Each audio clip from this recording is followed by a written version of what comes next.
ce qui est entré dans l'urne ressorte exactement comme il est entré. Ce n'est pas autre chose que nous demandons. Si on a les conditions d'honnêteté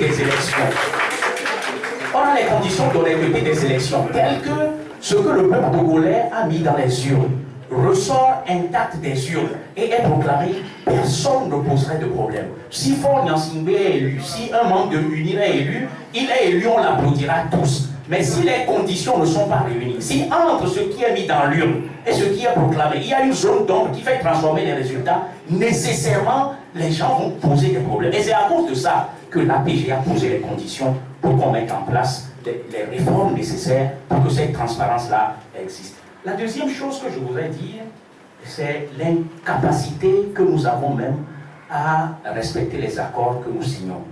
Et je pense que sur ce point, il faut revoir même notre pays et se rappeler que si une partie refuse jusqu'à présent d'appliquer les accords, c'est essentiellement parce que c'est elle qui a le monopole de la force. Et ça, c'est ce qui nous pousse à la nécessité de réformer l'armée et les forces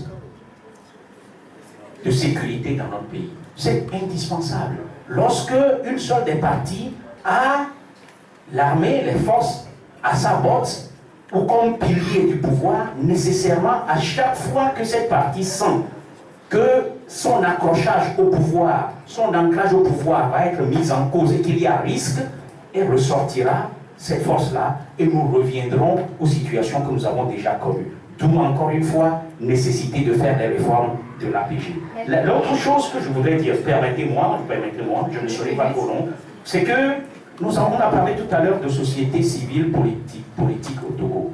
Une société civile, on ne peut pas l'empêcher d'être politique. Ce qu'on doit empêcher la société civile de faire, c'est d'être clivée politiquement. La politique, tout le monde en fait. Ceux qui agissent en font, ceux qui n'agissent pas en font. Tout le monde en fait. C'est d'éviter le clivage politique. Une société civile n'est pas une béquille ou une aire marchande des partis politiques. Une société civile travaille essentiellement pour l'intérêt général. Et si nous sommes d'accord dans la société civile pour travailler pour l'intérêt général, et lorsque des sujets politiques arrivent qui concernent toute la nation, nous interviendrons au niveau de la société civile. Et sur ce point-là, j'aimerais revenir à la question qui a été posée relativement aux marches qui sont remises à l'ordre du jour aujourd'hui.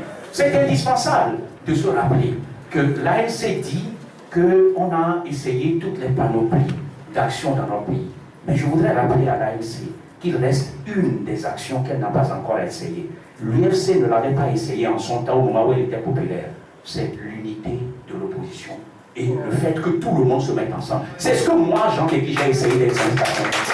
Et j'en ai vu l'intérêt et la force. Et c'est parce que les partis politiques sont arrivés après le 11 avril 90 que tout a été chamboulé. Mais je reste encore persuadé que si la marche que l'ANC fait les samedis et qui se réduit à quelques milliers de personnes devient une stratégie où on intègre tous les autres membres de l'opposition, on discute avec les partis, on se concerte avec la société civile et qu'on fait cette marche, la donne sera différente et la marche aura un autre résultat. Merci beaucoup.